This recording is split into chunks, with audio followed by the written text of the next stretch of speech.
Hey, it's Curtis YZ. Smash like, subscribe, leave a comment, I'll read it. I mean it, gon' share if you care. Just putting it out there. Welcome to the show where I talk about movies and do music and more. Let's get to it. Here we go.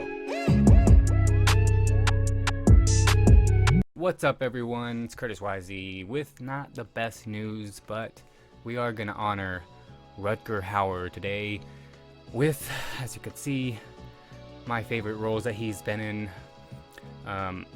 Obviously, rest in peace, Rutger Hauer. We're gonna miss you. You've done amazing work, and rest assured, all those moments will be remembered, and there won't be any rain to wipe away our tears.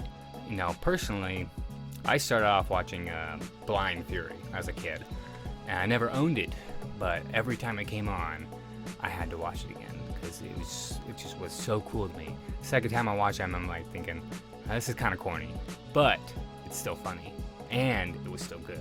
Definitely enjoyed the second time around. In fact, I'm gonna go watch Blind Fury right after this with my brother to go because he's never seen it.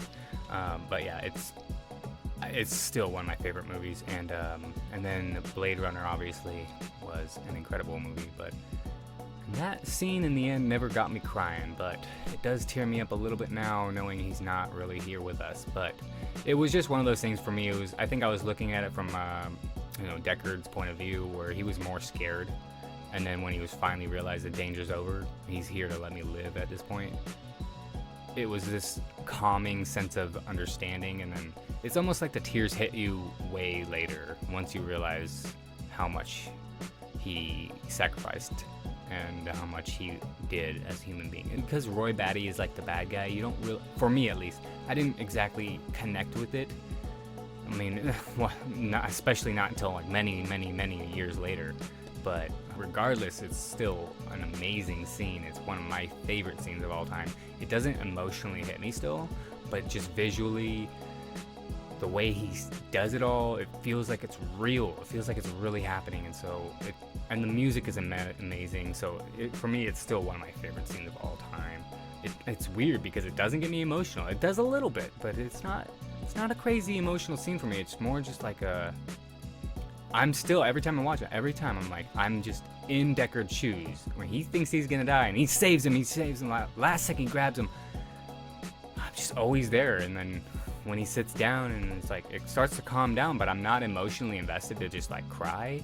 But it starts to build up in that moment. That last moment he has is all the build up he has, and shows us that he's basically, he's just another guy that just like us, with this incredible strength and all that, but a short life. But besides that, he's just another human being as far as anybody can tell. Rutger Hauer has obviously done some incredible work. What I gotta check out next is Lady Hawk and Hobo with a Shotgun, and I'm sure there's many more. If you want to leave in the comments some other ones that were good movies to you that had Rutger Hauer in it, go ahead and leave a comment. I will probably check it out. If you like that movie, I'll probably want to watch it too, because I do like the guy. I mean, he's never been like my favorite actor or nothing, but he's definitely up there because he's in these iconic roles. I loved Blind Fury when I was a kid. That was my favorite. And then I got into Jackie Chan, so I kind of forgot about it. But then years later, Blind Fury was on TV. I'm like, wow, this is that movie that Dad showed me a long time ago. Still love it. We're gonna go watch that. It's a great movie. It's a little corny and stuff, but that's what makes it, fun. It's fun because of that. It doesn't ruin the tension like in Ruin Johnson's movies.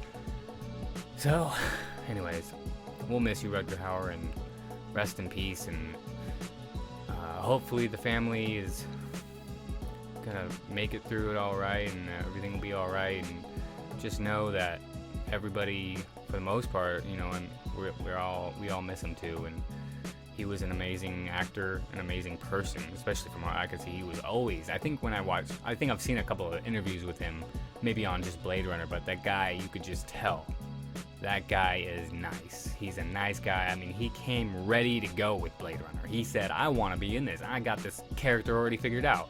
This is the kind of actor you want on your movies. Somebody that really wants to do the movie, really likes the character. He had read the script and everything or something like that. He was 100% ready to go before he was even cast for the frickin' role. Rutger Hauer, we'll miss you. We need more people like you, so thank you for your inspiration. And, like I said, those moments will not be lost like tears in rain, because we all weep for you in plain view. Man, I watched a video of a big old strong guy with a whole bunch of tats crying like a baby. And I'm not gonna lie, he made me pretty teary-eyed too. It's weird because like I said, I didn't watch that many Rutger Hauer movies. That the ones that I did see, I really did like, and it made me sad just seeing a guy like him get a little teary. And it just goes to show what kind of reach this guy had. He got guys teared up, and that's to me what is really special about human beings in general, is how touching human beings have the potential to be. So I hope you enjoy this to whatever extent you can. Obviously, I felt very compelled. I have to do this because I am a big Blade Runner fan, and I love Blind Fury. It's just one of my favorite movies. So I'm gonna go watch that soon, and right after I edit this and post this. And rest in peace, Rutger Hauer. We will miss you.